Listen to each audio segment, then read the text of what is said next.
Natotoksikan ka na ba sa partner mo? Or toxic na yung partner mo? Well, yan natin pag-uusapan sa video na ito dahil ituturo ka sa inyo ang proper na approach kung gusto niyo na magbago siya. And alam kong maraming makaka-relate dito. Kaya don't forget na i-share din yung ideas nyo, yung opinions nyo dyan sa comment section natin. Of course, don't forget to like this video and to subscribe and to share para marami pa tayo matulungan. So tara na, simulan na natin.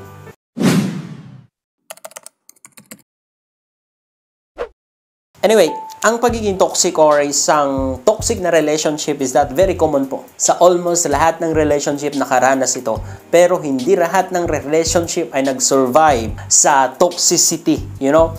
Kasi most of the time, kapag isang tao masyado na natotoxican sa isang relationship, umiiwas na. Or naghahanap na ng iba. Hindi nila alam ito i-work out. So, sometimes it's okay kasi maybe you are not the right person or maybe hindi talaga sila yung para sa isa't isa. But sometimes, kapag hindi mo lang talaga alam kung ano yung dapat mong gawin, yung dapat mong approach, talaga hindi mag-work out imbes na kayo sana ang para sa isa't isa. So, minsan pagiging toxic is that nakukuha kapag kulang ng pagmamahal sa isang tao.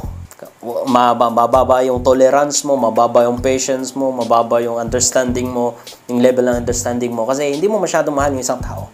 Eh, nagiging toxic ka. Or nagiging toxic siya. Or sometimes, kapag nasobrahan mo din ang pagmamahal mo, nagiging toxic ka din. Kasi nagiging clingy ka, nagiging controlling ka, nagiging manipulative ka kasi gusto mo, sa'yo yun lang yung kanyang attention. Ayaw mo na mawala siya sa iyong buhay. Kaya sometimes, yung ginagawa mo is that nagiging toxic na. And sobrang sakit sa ulo. Kapag nasa toxic na relationship ka, sometimes ito yung dahilan kung bakit hindi ka masyadong nakakalayo sa buhay, kung bakit wala kang nararating sa buhay. You know? Kasi lagi kang na-stress, napapagod ka na sa relationship.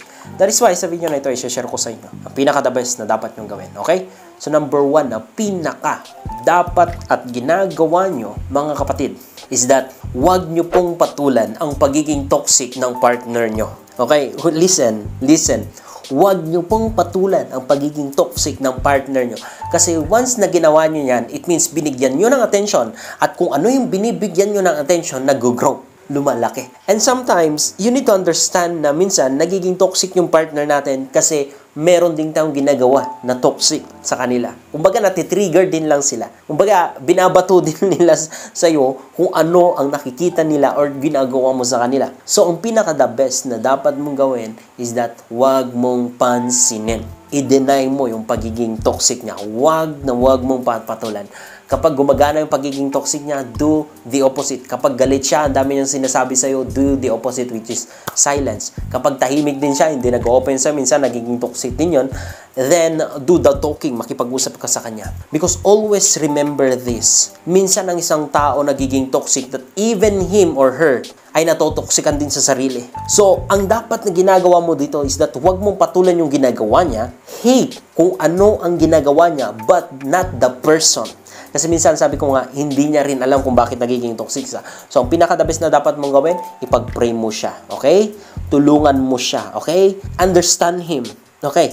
And in that way, be patient. You will see na mayroong pagbabago sa kanya. Don't hate that person. Hate his or her toxicity, but not the person. All you need to do sa pagiging toxic niya is that huwag pansinin. Palawakin mo ang understanding mo, okay? Palawakin mo ang understanding mo. So number 2 na dapat mong gawin is that before ka na mangarap na magbago siya, make sure na magbago ka muna. If you have no ability na i-check yung sarili mo, trust me, you cannot grow. Any person who has the ability na bago makita yung mali ng ibang tao, yung troso sa mata ng ibang tao, inuuna niya muna na tignan sa sarili niya. It means he is growing continuously. May pag-grow sa kanya. Lagi mong tatandaan yan. But, if you have no ability na i-check mo na ang sarili mo at panay ka nakafocus sa mali niya, panay ka nakafocus sa toxicity niya, pero hindi mo tinitignan yung pagiging toxic mo, yung masama din or hindi magandang ugali mo, then it will never work. Sabihin natin na sige, nagbago siya, pero hindi ka nagbago. It's just a matter of time para babalik siya sa pagiging toxic niya. Kasi meron pa ding toxic sa'yo na nakikita niya, na magtitrigger sa kanya para mawalan din siya ng gana na tuloy ang magbago. You know? That is why it is very important na first and foremost, ang pinakadapat mong gawin is ayusin mo muna ang sarili mo. Ayusin mo muna yung buhay mo bago ka mangarap na ayusin ng iba yung buhay nila. Okay? Number 3 na dapat mong gawin ay learn to communicate to him or to her. Ito ang isa na problema sa nakikita ko sa almost maraming mga relasyon is that they have no ability na i-communicate yung kanilang nararamdaman, yung kanilang feeling, yung kanilang emotion, yung kanilang gusto, yung kanilang needs.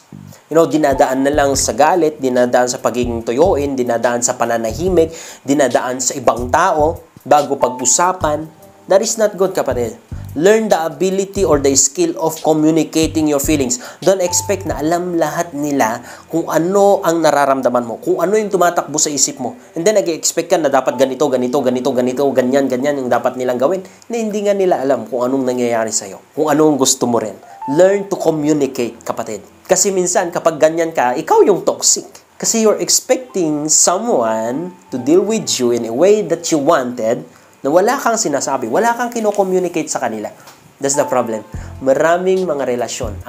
Matagal nga, sabi natin magtagal, pero nagtagal din yung toxicity. Hindi mo makita yung masaya na family, masayang relasyon. No? Because they don't know how to communicate. Ito ang worst. Inuuna pa ninyo na ikwento sa ibang tao, sa kaibigan mo, sa kapamilya nyo, bago nyo pag-usapan na dalawa. No, that is not the proper way. The proper way is that pag-usapan nyo muna. At kung hindi nyo kaya handle, then go to someone na alam nyo, hindi kung saan sana, alam nyo na mas makakatulong sa inyo. Alam nyo na mas makapagbibigay sa inyo ng wisdom how to handle your relationship. Not to everybody. Because sometimes, inuuna nyo sa ibang tao, yun pala, wrong yung advice nila, in-apply mo sa relationship mo, yet, hindi nila alam ang buong picture. Sometimes, yung sinare mo sa kanila is unfair, yung side mo lang, hindi mo sinare yung side niya. That is why, kapag nag-advise sila, sa side mo din lang favor, then walang mangyayari. Nagiging mas magulo yung relationship nyo. Ang akala nyo na ayos, hindi. Mas nagiging magulo. Because hindi mo alam kung ano yung proper na approach. Tandaan mo yan. So, learn the ability to communicate to your partner. Okay? Number 4 na dapat mong gawin is that, actually, hindi ito gawin, kundi ito dapat mong maintindihan. Na normal lang po na may mga toxicity na dumarating sa relationship, may mga problema, may mga struggles within your partner or outside your relationship. In order para matest yung relationship nyo, in order para maging mas stronger relationship nyo. Kasi trust me, once na na-overcome nyo yung isang toxic na relationship, magiging blessing kayo sa ibang tao. Kasi maaari yung i-advise sa ibang tao kung anong ginawa nyo, kung bakit nyo na-overcome, kung bakit mas na-enjoy nyo na yung relationship nyo. And you see, nagiging blessing kayo talaga sa ibang tao. So, every problem na darating, like toxicity, is that you should focus sa solution, sa dapat nyong gawin. At hindi mag-focus sa ibang tao kung paano ka kaya makaalis sa relasyon na yan. Kasi trust me, kung walang nagbago sa iyo at pinangarap pong umalis sa relasyon, it's just a matter of time. Kahit meron kang nahanap, magiging toxic din yun. Because it's not about the relationship, it's about you. You should be willing to change. You should be willing, kapatid. Okay? So, lagi nyo tatandaan at dapat maintindihan nyo na lahat tayo dumadaan sa ganyan. Okay? Para maiwasan yung stress or at least mabawasan yung stress sa'yo na bakit sa'yo lang yung nangyayari yung ganyan? Bakit siya lang yung taong ganyan? Hindi lang siya. Bulag ka lang talaga.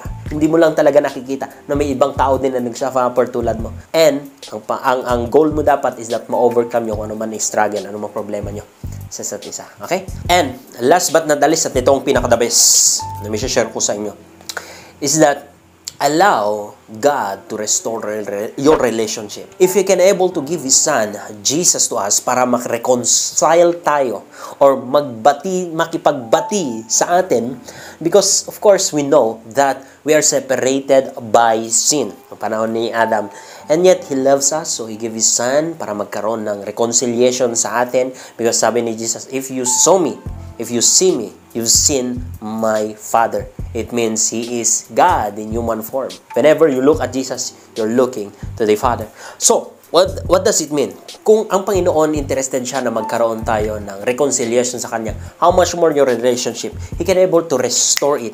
Just allow Him to do His work within your relationship. Allow Him to work or to touch your family or to touch your husband or to touch your life. Okay? Let me pray for you. Let me help you. Father, in the name of Jesus Christ, maraming salamat po sa kapatid na ito.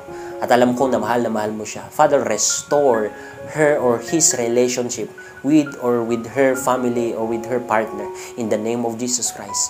every spirit of every behavior that is not from you, that is destroying their relationship or dahilan kung bakit nagiging toxic itong kaibigan na to or yung kanyang asawa. Right now, in the name of Jesus Christ, I command you to leave them. I command you to leave him in the name of Jesus Christ, in the mighty name of Jesus Christ, and be restored, be restored, be restored in Jesus' name.